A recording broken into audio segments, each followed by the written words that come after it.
So you spent 3, 4, 5, even 7 days working that glass candle, putting your spell work into it, letting it burn off, but you're not done yet. Before you throw that candle glass away or waste stream it however you're gonna, that's a whole other video. The candle still has a message for you. It wants to tell you how the energy of that spell work was received. Now, when I'm burning candles for people professionally, I take their goal into consideration. I'm going to prep that candle, infuse it with power based on what they want. And when the candle's finished, I'm going to send them pictures of the glass and talk to them about how the energy of that spell work was received by the goal. Now, there are a few primary points we're looking for, and I want to share those with you now. Now, I've got some of my friends over here. These are some of the candles I've done for people, and I'm going to kind of block off the names that are on them to protect their anonymity. But they do tell us a good bit about what we're looking for when we read a candle glass. And I want to start with this one right here. Now, cover up. This was a fiery wall of protection candle, and I want to show you that this is very, very clean. And that's what we're looking for. Now, we might see some glitter up against here. We might see some wax lines, and that's telling us when this candle was especially active. But with a clean burn like this, we know it was smooth. We know that it proceeded without any interruption, and that all of the candle energy went toward protecting this client. So what we're looking for is dark soot. The dark soot tells you that there's resistance. What happens when there's resistance to the candle is that you have a finite amount of energy you can put into a glass candle, and then you're going to release it through the burn. When there's resistance, it's usually going to occur at the first part of the burn, because the candle energy that you're sending out has to first work its way through that resistance before it can send any of the energy to your goal.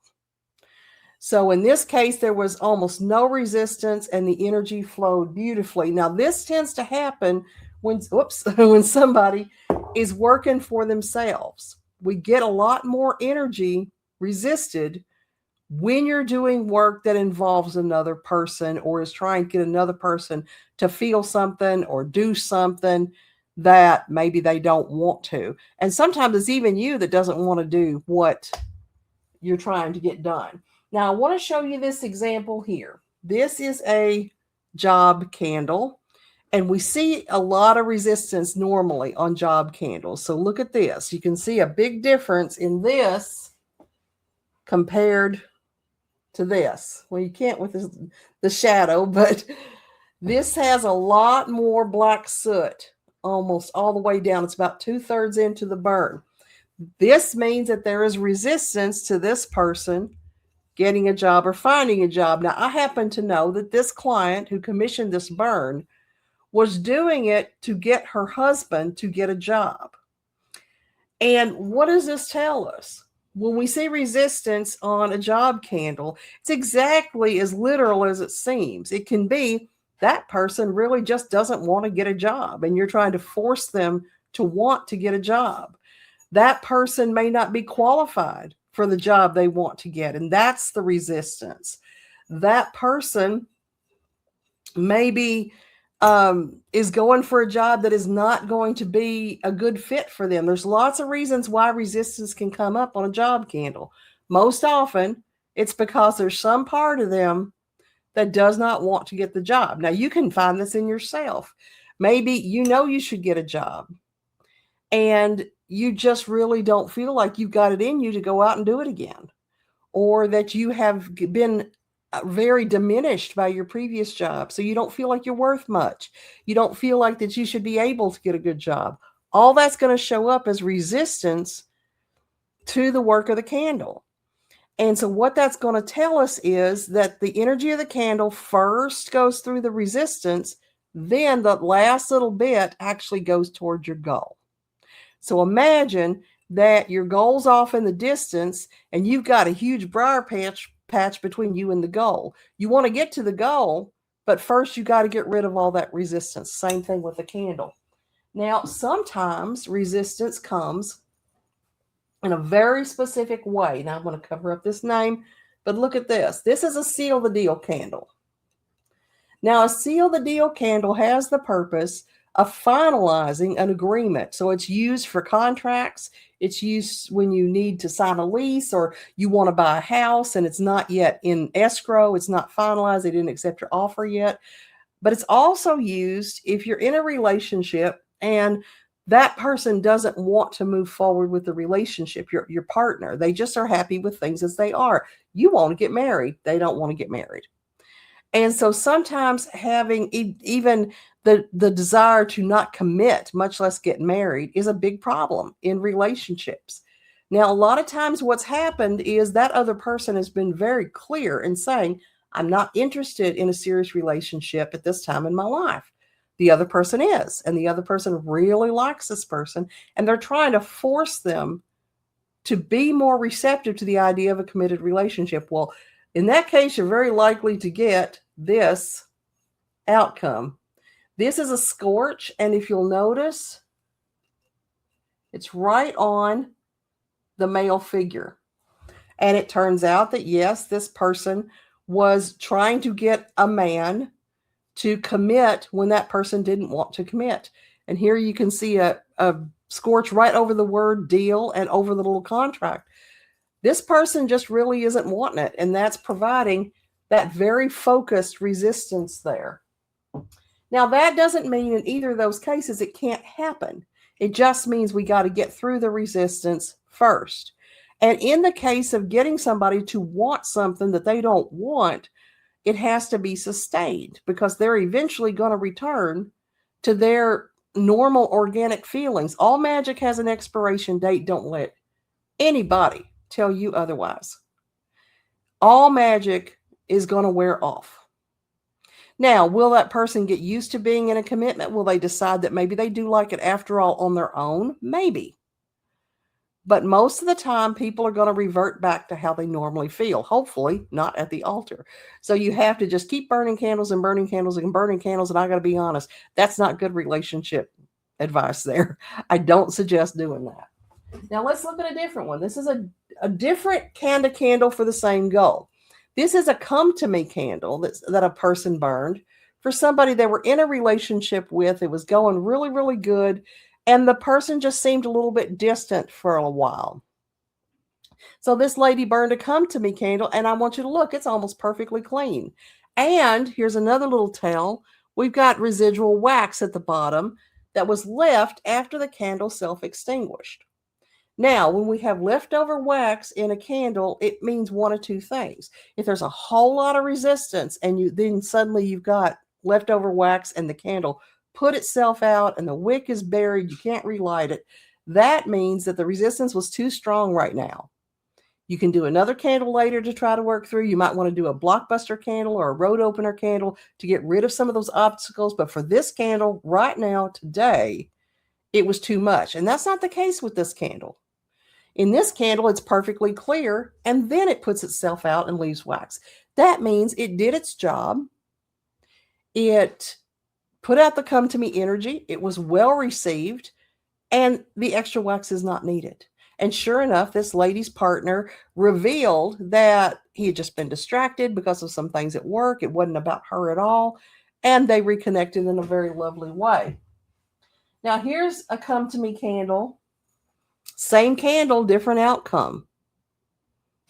You can see it's dark almost all the way down and then is clear. So we know that the person that this guy's trying to get to come back to him isn't really into it and is going to need some convincing, either energetically or practically, or hopefully both. So those are some ways that the resistance can manifest, and the resistance and the retained wax are two of the big things that we're looking for. Now, this is I'm going to try to hide again. This is an all-seeing eye candle. Now, you can just bet we get a lot of resistance on that because we burn the all-seeing eye candle to get people to see what either they're not able to see or they're not wanting to see. And in this case, boy, look at that resistance. It's It's very, very heavy. And this lady was burning it for herself. She wanted to see the truth about a relationship. And what does this tell you? I bet you can put that together real fast. She don't want to see the truth of that relationship. There's something very integral to that relationship that she is just looking away from, like a dog that peed on the carpet.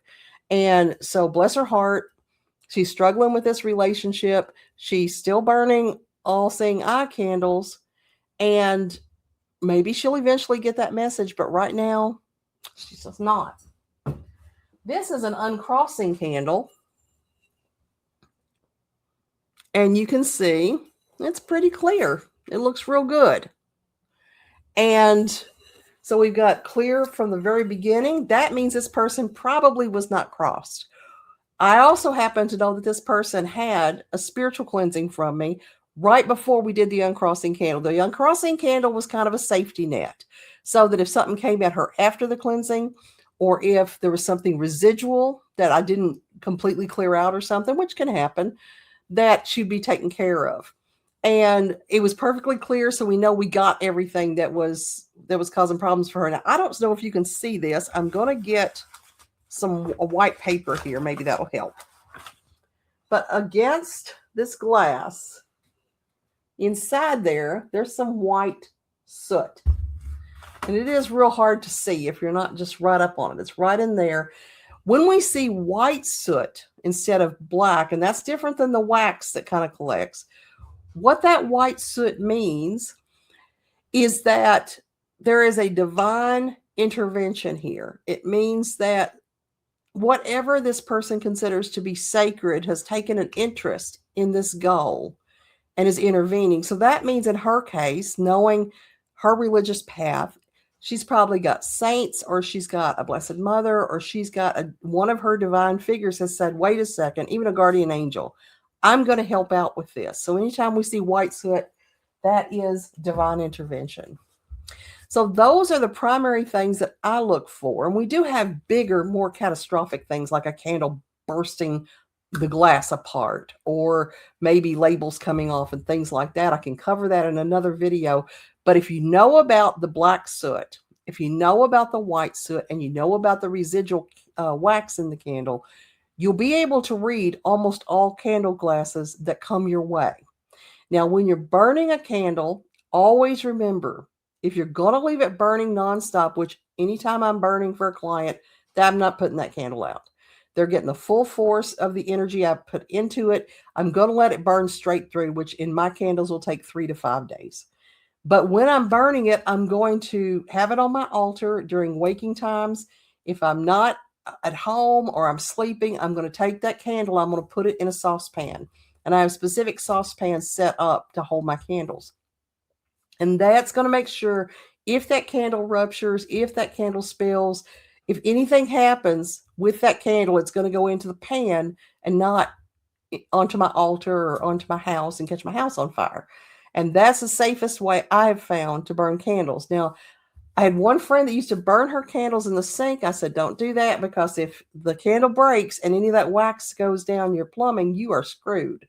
So you want to make sure that you're burning it in a contained vessel of some kind.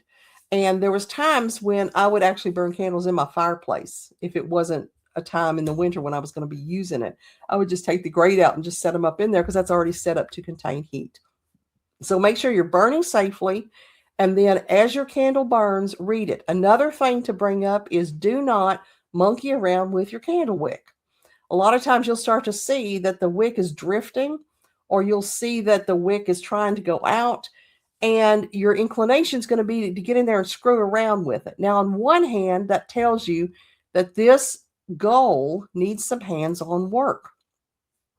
Another thing it tells you is this candle is trying to get you a message, and if you get in there jerking around with it, you're not going to get the message. So my practice with my client candles and my personal candles is I just let it roll. I light it, I make sure it's burning well, and once it's well established, I just let her go, and what happens, happens. Now, if a candle starts going down and there's still wick and it goes out, then I will relight it as often as I can do so. And I have those really long candle lighters that help you get way down into the candle. However, There's times when there's wick, but that wick will just go out as soon as you relight it. There's times you light it and it just takes off again. Now, there is something called energy top out. And what that means is that this candle has given as much energy into the situation as it can right now. Basically, the situation is full. It can't take any more energy right now.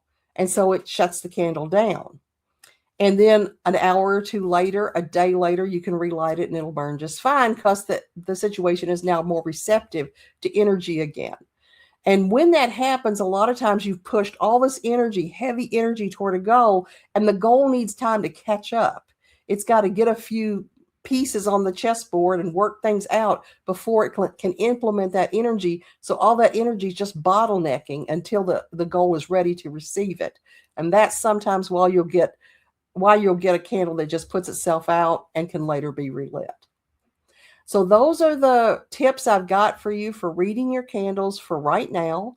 We will have other videos and classes in this candle series as we move along. But the main thing to remember is that when you prep your candle, which is another video, and get your energy into it, when you light that candle, you've done a lot of the spell work. That's a really big deal. But then your brain tends to shut off and figure, okay, it's done. But you're still implementing all that energy as that candle burns. That's the whole point of doing candle magic, is to get that energy flowing at a time when you're not standing there right directly with it. The candle then manages the energy flow. And you've got to trust that candle to do that. So if the candle puts itself out or burns really aggressively, it's giving the goal exactly what it needs.